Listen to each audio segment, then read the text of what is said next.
With Lead Automator, you'll be able to identify redundancies and duplicate records by going into your My Properties page and clicking on a marketing list.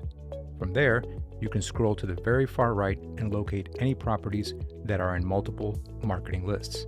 Any properties that might be in a marketing campaign already, have been sent a postcard, an email, or have been skip traced. To isolate the duplicate records, you can use the Marketing List column.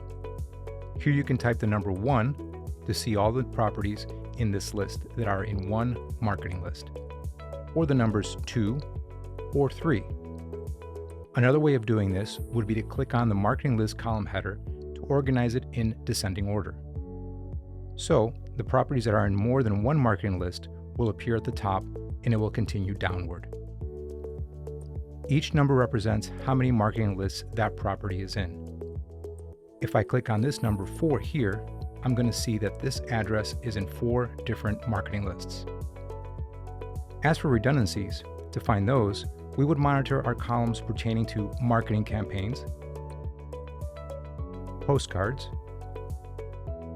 emails, and skip traces. This will show you if any properties have been sent multiple postcards, multiple emails, or if it's been skip traced more than once.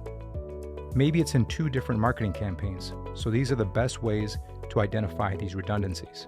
To learn more about list stacking and list management, read How Real Estate Pros Use List Management and List Stacking to Find Motivated Sellers.